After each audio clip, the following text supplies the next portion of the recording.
श्री शिवाय नमस्तुभ्यम दोस्तों। पूज्य जी ने अभी अपने कल के शिव महापुराण की कथा 6 जून शुक्रवार एकादशी तिथि के दिन किया जाने वाला तुलसी की सूखी लकड़ी का एक ऐसा विशेष उपाय बताया है जो उन्होंने आज तक अपनी किसी भी कथा में नहीं बताया है। पूज्य गुरुजी ने कहा कि जब आपके हाथ तंग चल रहे हो, जब रुपए पैसे कहीं से प्राप्त ही ना हो पा रहे हो, जीवन में चारों तरफ से सिर्फ और सिर्फ परेशानियां आ गई हो, उनसे बाहर निकलने का कोई रास्ता न दिखाई दे रहा हो, तो 6 जून 2025 शुक्रवार निर्जला एकादशी तिथि के दिन कर लेना तुलसी की सूखी लकड़ी वाला ये उपाय। होगी हर मनोकामना पूरी, मिलेगी सभी दोषों से मुक्ति, इतना धन आएगा कि संभाले नहीं संभलेगा। माता लक्ष्मी जी और महादेव जी के आशीर्वाद से पूरे साल धन बरसता रहेगा। दोस्तों, जैसा कि आप सभी लोग जानते हैं कि 6 जून 2025 यानी शुक्रवार को पड़ रही है ज्येष्ठ महीने की निर्जला एकादशी तिथि।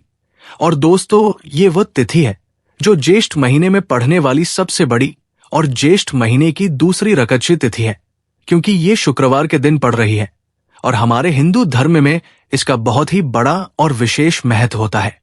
पूज्य गुरु जी ने कहा है कि अगर कभी भी मौका लग जाए और ज्येष्ठ महीने की निर्जला एकादशी तिथि शुक्रवार को पड़ जाए तो आप लोगों को सिर्फ और सिर्फ तुलसी की सूखी लकड़ी वाला उपाय तो अवश्य ही करना चाहिए।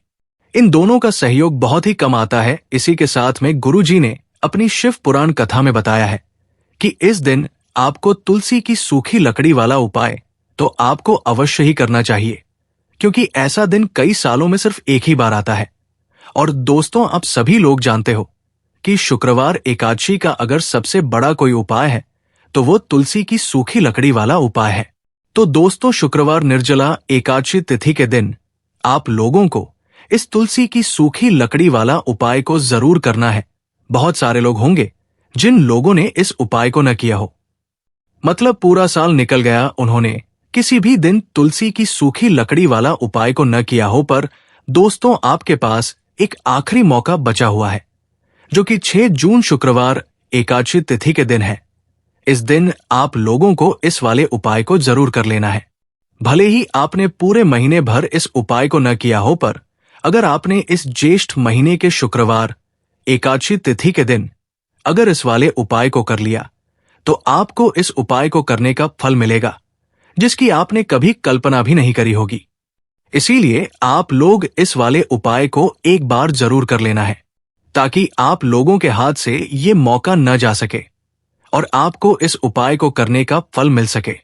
दोस्तों, ये उपाय पंडित जी ने अपनी अब भी की श्री शिव महापुराण की कथा में बताया है जी। इस उपाय को आज हम आपको बहुत अच्छे से समझाने वाले हैं। इस वीडियो को देखने के बाद इस उपाय को समझने के लिए आपको कोई और वीडियो को देखने की जरूरत नहीं पड़ेगी। तो चलिए दोस्तों, उपाय को शुरू करते हैं। देखिए, ये इस ज्येष्ठ महीने के शुक्रवार एकादशी के दिन ये इतना खास होता है, इतना महत्वपूर्ण होता है। देखा गया है कभी कभी बड़े बड़े पूजा पाठ अनुष्ठान से जो मनोकामना पूर्ण नहीं होते, वो ज्येष्ठ महीने के शुक्रवार निर्जला एकादशी के दिन एक छोटे से उपाय करने से ही आपकी मनोकामना पूर्ण हो जाती है। और बहुत सारे लोगों ने इस उपाय को किया भी है और उनको इस उपाय को करने का फल भी जरूर मिला है। अगर आप लोग भी इस उपाय को करना चाहते हैं तो आप इस उपाय को पहले अच्छे से समझ लेना, सुन लेना, उसके बाद करना। आपको इस उपाय का फल जरूर मिलेगा। और सौंपा आय को कर लेने से आपके घर में चाहे किसी भी प्रकार की दुख और समस्या क्यों न चल रही हो, आपको उसका कारण भी नहीं पता है कि भाई ये समस्या किस कारण से चल रही है। उसका कुछ भी कारण हो सकता है, जैसे पितृदोष हो सकता है या किसी भी तरह का मंगल दोष भी हो सकता है। तो इस दिन आप लोगों को ये वाला उपाय कर लेना है। ये एक ऐसा उपाय है जिस उपाय को अगर किसी विशेष दिन पर किया जाए तो भाई उस विशेष दिन का जो है वो तो हमें मिलता ही मिलता है। पर हमने उस दिन पर इस उपाय को किया है तो हमें उससे भी बड़ा फल मिलता है, और फल बहुत जल्दी मिलता है, क्योंकि आप इस उपाय को बहुत ही बड़े और विशेष दिन पर कर रहे हो। तो चलिए अब उपाय के बारे में बात करते हैं। लेकिन उससे पहले आप लोगों को ये जानना आवश्यक है कि आखिर ये उपाय किस समय करना है, किसको। करना है और कैसे करना है, तो चलिए हम आगे आपको वीडियो में एक एक करके बता देते हैं। लेकिन उससे पहले अगर आप लोग हमारे ज्ञान की बातें चैनल पर पहली बार आए हैं या फिर मेरी आवाज आज पहली बार सुन रहे हैं, तो हमारे ज्ञान की बातें चैनल को सब्सक्राइब जरूर कर लेना और इस वीडियो को लाइक करके कमेंट बॉक्स में श्री शिवाय नमस्ते हम ओम नमः शिवाय जरूर टाइप कर देना। तो दोस्तों, इस तुलसी की सूखी लकड़ी वाला उपाय को हमें इस शुक्रवार एकादशी के दिन कैसे करना है, किसको करना है, किस समय करना है और कहां पर करना है, ये सारे सवालों के जवाब आपको इस वीडियो में मिल जाएंगे।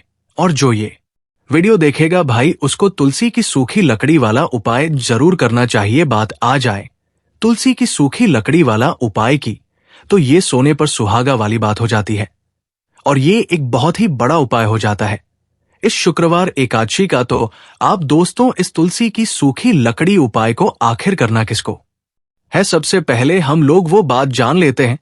तो देखो, घर की जो बड़ी माताएं बहनें होती है, उन माताओं बहनों में से कोई भी एक बड़ी माता बहन इस वाले उपाय को कर सकती है। और दोस्तों, अगर आप चाहें तो अपने घर में से सभी सदस्यों को भी इस उपाय को करवा सकते हैं। अगर किसी व्यक्ति की खुद की कोई मनोकामना है, खुद की कोई दुख और परेशानी है जो कि वो अपने लिए ही करना चाहता है इस वाले उपाय को, तो वो खुद अपने लिए भी कर सकता है। बाकी अगर कोई घर में से ऐसा है जो कि अपने पूरे घर परिवार की सुख और शांति के लिए ये वाला उपाय करना चाहता है, तो भाई वह भी कर सकता है, उसमें भी कोई दिक्कत वाली बात नहीं है।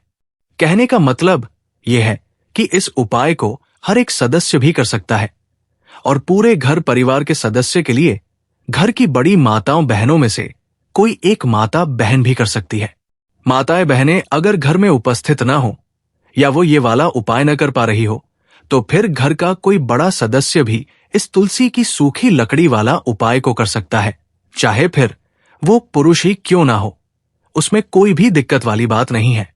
उसके बाद में दोस्तों, जो अगला प्रश्न निकल कर आता है वो ये आता है इस उपाय को लेकर कि आखिर इस उपाय को हमें किस समय करना है, सुबह के समय करना है कि शाम के समय करना है। तो देखो, इस वाले उपाय को आप लोग सुबह के समय भी कर सकते हो और शाम के समय प्रदोष काल में भी कर सकते हो। अब अगर आप पूछो कि भाई सबसे उत्तम समय कौन सा रहेगा इस तुलसी की सूखी लकड़ी वाला उपाय को करने का, तो हम आपसे बस यही कहेंगे कि इस उपाय को आप सुबह के समय करेंगे तो ज्यादा बेहतर होगा। बाकी अगर प्रदोष काल शाम के समय भी करेंगे तो भी अच्छा होगा, उसमें कोई भी दिक्कत वाली बात नहीं है। तो आप दोस्तों, जो अगली सबसे बड़ी और महत्वपूर्ण बात आती है वो ये आती है कि सुबह अगर हम उपाय को करेंगे तो हमें कितने बजे से लेकर कितने बजे तक के बीच में करना है, और शाम के समय प्रदोष काल में करेंगे तो हमें कितने बजे से लेकर कितने बजे के बीच में करना है। टुडे को सुबह जितनी जल्दी हो सके आप उपाय को करने की कोशिश कर ना। बाकी अगर किसी कारणवश लेट भी हो जाओ, थोड़ी देर भी हो जाए, तो 10 या 11 बजे तक भी आप उपाय कर लेना, पर 12 बजे से ज्यादा देरी न हो, ठीक है, इस बात का ध्यान रखना।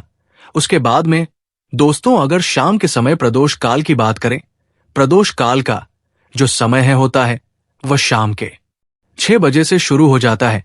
मतलब शाम के 6 बजे से लेकर शाम के 6 बजे से रात के 7 बजे के बीच में आप कभी भी इस वाले उपाय को कर सकते हो, उसमें कोई भी दिक्कत वाली बात नहीं है। देखिए, यदि हम किसी भी प्रकार के उपाय को निश्चित दिन और निश्चित तिथि पर करते हैं तो इसका हमें बहुत अधिक लाभ मिलता है और इन उपायों को करने के बाद हमारे जीवन में बहुत अधिक पर परिवर्तन आता है। साथ ही साथ ये जो उपाय आपके जीवन की सारी परेशानियों को और सारी बाधाओं को दूर करने वाले हैं। देखिए दोस्तों, आज के इस पूरे ही वीडियो में हम आपको 3 चमत्कारिक उपाय बताने वाले हैं और ये तीनों ही उपाय बहुत ही खास और बहुत ही ज्यादा विशेष होने वाले हैं। तो चलिए दोस्तों, जान लेते हैं गुरुजी द्वारा बताए गए सबसे पहले उपाय के बारे में। गेस्ट मत धन प्राप्ति उपाय, तुलसी की सूखी लकड़ी घर में रख देना, बहुत जल्दी करोड़पति बनोगे, इतना पैसा बचेगा। राधे राधे दोस्तों, आपको किसी भी दिन तुलसी की सूखी लकड़ी का उपाय घर पर करना है और ऐसा समझ लीजिए कि तुलसी की सूखी लकड़ी का ये उपाय आपको बहुत जल्दी करोड़पति बनाएगा, क्योंकि जो ज्येष्ठ का महीना है ये श्री हरि विष्णु को सबसे प्रिय महीना है। तो देखिए, स्कंद पुराण में आता है कि भगवान विष्णु को सबसे प्रो अगर कोई महीना है तो वो ज्येष्ठ का ही महीना है। और ज्येष्ठ के महीने में तुलसी के उपाय रातों रात आपके भाग्य को चमकाते हैं। ऐसे में आज की वीडियो में हम आपको तुलसी के ऐसे उपाय बताने जा रहे हैं जो रातों रात आपका भाग्य चमका देंगे और बहुत जल्द ही आपको महाधमनी बनाएंगे। तो देखिए, श्री हरि विष्णु प्रसन्न होते हैं। जब भी आप मां तुलसी से जुड़ा हुआ कोई भी उपाय करते हैं, मां लक्ष्मी प्रसन्न होती है। जब आप श्री विष्णु को प्रसन्न करते हैं, अब आज की वीडियो में जो उपाय हम आपको बताने जा रहे हैं, इस उपाय को करने से श्री हरि विष्णु तुरंत प्रसन्न होते हैं और सीधे सीधे आप मां लक्ष्मी को प्रसन्न कर लेते हैं। आपके जीवन में आप खुद अपने सौभाग्य को प्राप्त कर लेते हैं इस छोटे से उपाय को करके। तो देखिए, सबसे पहले बात कर लेते हैं कि जो मां तुलसी है, इनके बिना श्री हरि विष्णु का पूजन और श्री हरि विष्णु का भोग दोनों ही अधूरे हैं। न कितनी कहानियां लेंगे, साथ कहानियां लेंगे, थोड़ा सा मौली धागा आपको लेना है और सातों तुलसी की सूखी लकड़ी को एक के अंदर एक यानी गट्ठा टाइप का बना आना है और उसको बांध देना है। ठीक है ना, सारी तुलसी की लकड़ियों को इकट्ठा करना है और मौली धागे से बांध देना है। बांध देंगे कलावा लपेटकर। अब आपको क्या करना है, रोली का तिलक इस तुलसी की सूखी लकड़ी पर आपको करना है। रोली का तिलक करेंगे। अगर चंदन है तो थोड़ा सा चंदन लगा दीजिए। अब ये तुलसी की जो सूखी लकड़ी है, ये आपको थोड़ी देर अपने घर के मंदिर में रखनी है श्री हरि विष्णु के सामने, और एक देसी घी का दीपक आपको श्री हरि विष्णु के सामने लगाना है। दीपक गोल बात का लगाएंगे और उसमें एक चुटकी पिसी हुई हल्दी डाल देंगे। ठीक है ना, श्री हरि विष्णु को हल्दी बहुत प्रिय है। दीपक लगा देंगे। थोड़ी देर वो जो तुलसी की लकड़ियां हैं उनको ऐसे ही रखा रहने देंगे, तिलक कर देंगे। अब थोड़ी देर बाद आपको क्या करना है, तुलसी की वो जो सूखी लकड़ियां आपने बांधी थी कल आबे से मौली धागे से, अब आपको उन्हें उठाना है। एक छोटे से लाल कपड़े में आप इसको रख लीजिए। ठीक है ना, लाल कपड़े में रख लीजिए। पीला कपड़ा हो तो पीले कपड़े में रख लीजिए। रखने के बाद आपको क्या करना है, इसकी पोटली टाइप की बना देनी है। धागे से लपेटकर मौली धागे से ही पोटली बना लीजिए, आराम से बंध जाती है। अब इस पोटली को आपको कहाँ रखना है, इसे आपको अपने घर के मुख्य द्वार पर टांगना है। ठीक है ना, अंदर की तरफ, बाहर की तरफ नहीं, अंदर की तरफ, मुख्य द्वार पर अंदर की तरफ टांग दीजिए और मां लक्ष्मी का ध्यान करिए, श्री हरि विष्णु का ध्यान करिए, उनसे प्रार्थना करिए कि है धन की देवी मां लक्ष्मी, आप मेरे घर में पधारिए और अपनी कृपा मुझ पर बस आइए। इस तरह से आपको प्रार्थना करनी है और मंत्र बोलना है, ओम नमो भगवते वासुदेवाय नमः। 11 बार ये मंत्र बोलना है। एक दीपक आपको जिस दिन भी उपाय कर रहे हैं अपने घर के मुख्य द्वार पर प्रज्वलित करना है। चौमुखी दीपक यानी 4 बातें का दीपक लगाएंगे और थोड़ी सी हल्दी उस दीपक में भी डाल देंगे। मुख्य द्वार पर दीपक बाहर की तरफ लगाना है, सीधे हाथ पर। ठीक है ना, ये उपाय जस्ट में आप करिए और देखिए कि कैसे आप मां करोड़पति बनते हैं, कैसे आपके पास पैसा आता है और कैसे आपके पास पैसा रुकता है। तो ये वही उपाय है जो रातों रात आपके भाग्य को चमका आएगा और आपको महाधरना बनाएगा।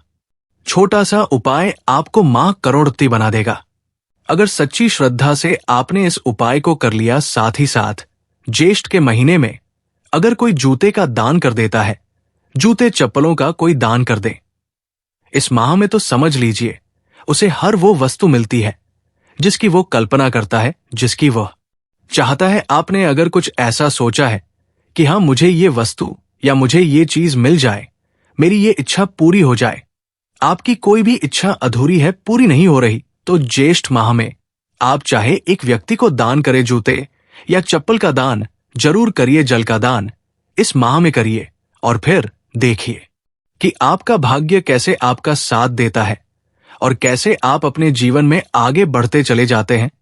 तो बहुत अच्छे से उपाय आपको बताया है। अब हम बात करते हैं दूसरे विशेष उपाय की। देखिए, ये उपाय भी आपको तुलसी जी के पौधे के वहां पर करना है। आपके भाग्य का उदय करने के लिए आपके घर में धन सम परेशानियां हैं, कर्ज की समस्या अगर दिन पर दिन बढ़ती जा रही है, खत्म नहीं हो रही है, बहुत ज्यादा परेशानियां हैं, तो आपको ये उपाय करना चाहिए। देखो करना क्या है, बहुत ध्यान से समझना। आपको मात्र तांबे के पात्र के अंदर जल लेना है। उस जल के अंदर एक चुटकी आपको हल्दी मिला देनी है, ठीक है, और साथ में लेना है कमलगट्टा। ये केवल उपाय शुक्रवार एकादशी तिथि के दिन करना।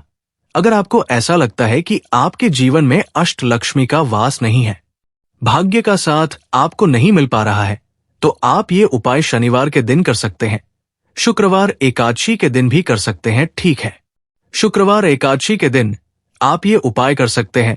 देखो करना क्या है, इस टाइम के पात्र के अंदर हल्दी डाली और एक कमल गट्टा डाला।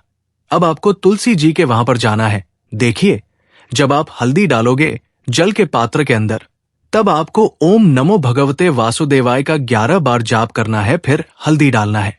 जब आप कमल गट्टा डालोगे, तब आपको ओम श्री नरमा या ओम महालक्ष्मी नमः इस मंत्र का जाप करते हुए एक कमल गट्टा डालना है, 11 बार जाप करना है, ठीक है। कमल घट्टा और हल्दी दोनों होना चाहिए। कमल घटा महालक्ष्मी का प्रतीक माना जाता है और हल्दी जो है वो भगवान विष्णु के निमित्त आप हल्दी डालेंगे, ठीक है। इस जल को आपको तुलसी जी की जद में अर्पित करना है ओम नमो भगवते वासुदेवाय का जाप करते हुए। बस इतना सा उपाय करना। धन संबंधित को कोई भी परेशानियां हैं वो सब दूर हो, ऐसी आपको प्रार्थना करनी है।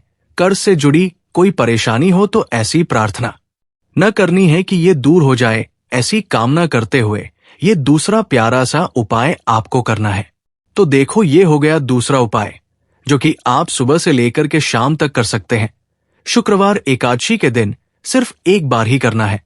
अब जो कमलगत है, कमल गट्टे को आपको वहीं पर तुलसी जी के वहां पर रखे रहने देना है, आपको उठाना नहीं है। वो कमल गट्टा चाहे तो आप तुलसी जी की वहीं पर गांठ दे, ठीक है, तो भी चलेगा। तो इस प्रकार से आपको ये सुंदर सा उपाय करना है। अब हम बात करते हैं तीसरे उपाय की। ध्यान रखना, ये जो दूसरा उपाय है ये आपको आपके घर में ही करना है, बाहर कहीं पर भी मत करके आना, ठीक है। घर में अगर तुलसी जी हो तो ही आप ये उपाय कर सकते हैं। अब हम बात करते हैं तीसरे विशेष उपाय। देखो, भाग्य का साथ आपको मिले तो गुरु बृहस्पति को मजबूत करना बहुत जरूरी होता है। इसीलिए पूज्य गुरुदेव ने एक बहुत ही सुंदर सा उपाय बताया था, जो कि है पीले चावल का थोड़े से अक्षत लेना, चावल लेना।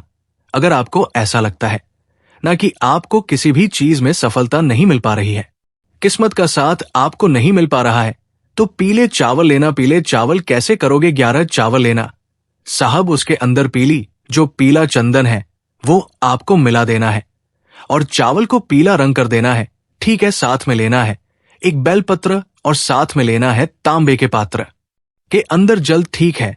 ये तीनों सामग्री लेकर के शुक्रवार एकादशी तिथि के दिन सुबह से लेकर के रात्रि तक, जब आपकी इच्छा हो तब आप ये उपाय कर सकते हैं। अब आपको क्या करना है? भगवान शिव के मंदिर में जाएंगे। जो एक बेल पत्र है वो माता अशोक सुंदर वाले स्थान पर आपको अर्पित करना है। डंडे का हिस्सा जल आधारित की तरफ हो चाहिए, उस प्रकार से आपको ये बेलपत्र अर्पित करना है। जब बेलपत्र अर्पित करोगे तब आपको कुंडकेश्वर महादेव का नाम लेना है, माता अशोक सुंदरी वाले स्थान पर, ठीक है।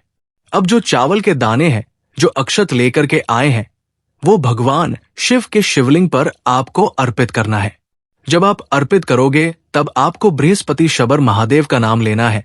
बृहस्पति शबर महादेव भी एक ऐसे महादेव है जो आपके गुरु ग्रह को मजबूत करता है, तो आपको इस प्रकार से अर्पित करना है। और अंत में एक लोटा जल धीरे धीरे पतले दराज से बृहस्पति शबर महादेव का स्मरण करते हुए या श्री शिवाय नमस्ते भाइयों का जाप करते हुए आप अर्पित करें।